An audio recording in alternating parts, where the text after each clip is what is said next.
জাফরান নামটা শুনলেই কেমন একটা দামি মশলার কথা মনে হয়, তাই না? কিন্তু একে যদি শুধু মশলা না ভেবে লাল সোনা বা রেড গোল্ড হিসেবে ভাবা যায়, আজকের এই আলোচনায় আমরা ঠিক এটাই দেখব, কিভাবে টেকনোলজি জাফরানের ভবিষ্যৎটাই বদলে দিচ্ছে। আচ্ছা, একটা জিনিস ভাবুন তো, কি হবে যদি এই বিশ্বের সবচেয়ে দামি মশলাটা, যেটা জন্মানোর জন্য বিশেষ আবহাওয়া আর বিশেষ মাটি লাগে, সেটা যদি আর কাশ্মীরের ওপর নির্ভর না করে? যদি এটা আপনার আমার শহরের মধ্যেই যে কোনো জায়গায় চাষ করা যায়? হ্যাঁ, আজকের পুরো আলোচনাটা কিন্তু এই একটা প্রশ্নের ওপরেই। আর কেনই বা এত কথা হচ্ছে? দামটা দেখুন একবার। প্রতি কেজিতে প্রায় ৩ লক্ষ টাকা। ভাবা যায়, এই অসম্ভব দামের জন্যই তো একে রেড গোল্ড বা লাল সোনা বলা হয়। আর ঠিক এই কারণেই সবাই মরিয়া হয়ে নতুন প্রযুক্তি খুঁজছে এর চাষের জন্য। তো চলুন প্রথমে ভারতের জাফরান নিয়ে অদ্ভুত সমস্যাটা একটু বোঝা যাক। মানে একদিকে চাহিদা অনেক, কিন্তু অন্যদিকে যোগান একেবারেই কম।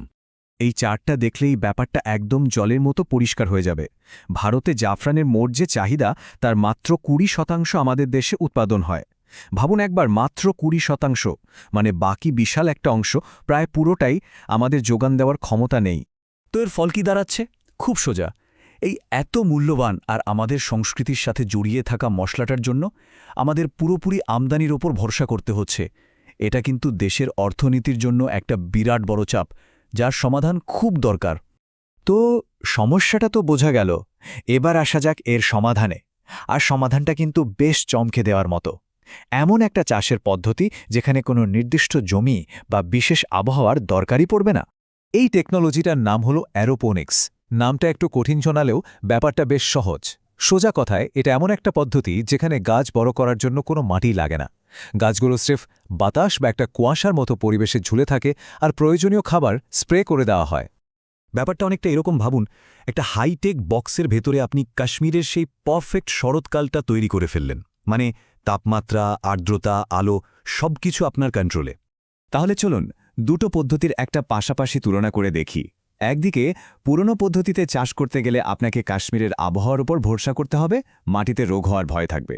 আর অন্যদিকে এই অ্যারোপনিক পদ্ধতিতে আবহাওয়া পুরোপুরি আপনার নিয়ন্ত্রণে, মাটিতে রোগ হওয়ার কোনো সুযোগই নেই। আর সবচেয়ে বড় কথা হলো, এটা আপনি যে কোনো জায়গায় সেট করতে পারবেন। মানে খেলাটা হলো পুরো কন্ট্রোলের। তো এতক্ষণ তো থিওরি নিয়ে কথা হলো, চলুন এবার একটু ভেতরে ঢোকা যাক। মানে এই হাইটেক চাষের পদ্ধতিটা আসলে কিভাবে কাজ করে সেটা এবার ধাপে ধাপে দেখে নিই। প্রসেসটা কিন্তু শুনতে যতটা জটিল মনে হচ্ছে ততটা নয়। প্রথমে ধরুন ১০০ থেকে ১৫০ স্কোয়ার ফুটের একটা ইনসুলেটেড ঘর বা ল্যাব তৈরি করতে হবে। এরপর সেটার ভেতরে এসি, চিলার, হিউমিডিফায়ার এসব বসিয়ে আবহাওয়াটা একদম নিজের কন্ট্রোলে আনা হয়। তারপর ভালো জাতের জাফরানের বীজ, যেটাকে করম বলে, সেগুলোকে একটা নিউট্রিয়েন্ট মেশানো কুয়াশার মধ্যে বড় করা হয়। ঘরের ভেতরে তাপমাত্রা ১৫ থেকে ২০ ডিগ্রিতে রাখা হয়।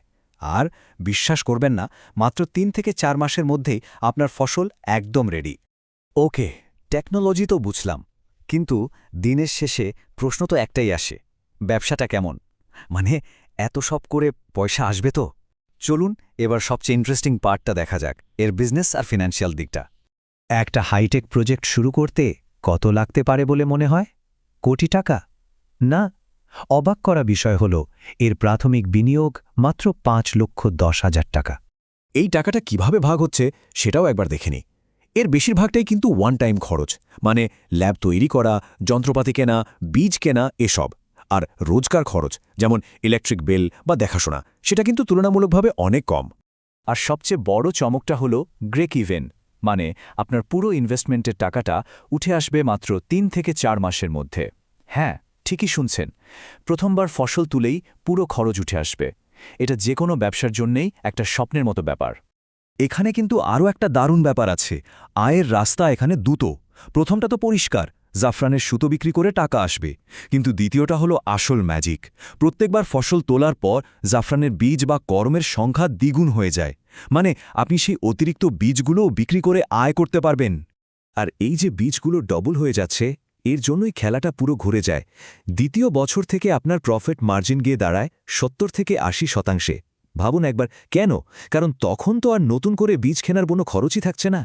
তো ব্যবসাটা যে লাভজনক সেটা তো বোঝা গেল। চলুন এবার শেষ পর্বে গিয়ে দেখি যে এই উদ্যোগকে আরও বড় করার জন্য কি পরিকল্পনা রয়েছে। এর ভবিষ্যৎটা ঠিক কেমন হতে পারে? এদের রোডম্যাপটা কিন্তু একদম পরিষ্কার। প্রথম মাসে ল্যাব তৈরি আর বীজ লাগানো, ঠিক 4 মাসের মাথায় প্রথম ফসল তুলে ব্রেক ইভেন, আর দ্বিতীয় বছরে গিয়ে প্রোডাকশন ক্যাপাসিটি ডবল করে ফেলা, আর সাথে নিজের একটা ব্র্যান্ড তৈরি করা। খুবই গোছানো প্ল্যান। অবশ্যই যে কোনো ব্যবসাতেই ঝুঁকি থাকে, এখানেও আছে। সবচেয়ে বড় রিস্ক হল পাওয়ার কাট বা লোডশেডিং, কারণ তাপমাত্রায় একটু এদিক ওদিক হলেই পুরো ফসল নষ্ট হয়ে যেতে পারে। কিন্তু এর সমাধানও আগে থেকেই ভেবে রাখা হয়েছে। বাজেটের মধ্যেই একটা শক্তিশালী পাওয়ার ব্যাকআপ আর অটোমেটেড অ্যালার্ম সিস্টেমের ব্যবস্থা করা আছে।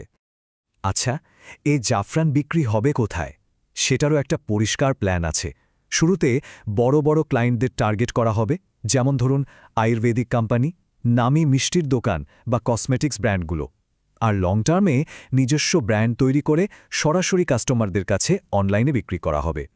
সবশেষে একটা বড় প্রশ্ন রেখে যাই, এই যে টেকনোলজি যা দিয়ে যে কোনো জায়গায় যে কোনো আবহাওয়া তৈরি করা যায়, এটা কি শুধু জাফরানের মধ্যেই আটকে থাকবে, নাকি এই একই পদ্ধতিতে আরও অনেক দামি দামি ফসল, যেগুলো সাধারণত আমাদের এখানে হয় না, সেগুলোর জন্য আরবান ফার্মিং বা শহুরে চাষের একটা নতুন দরজা খুলে দিতে পারে?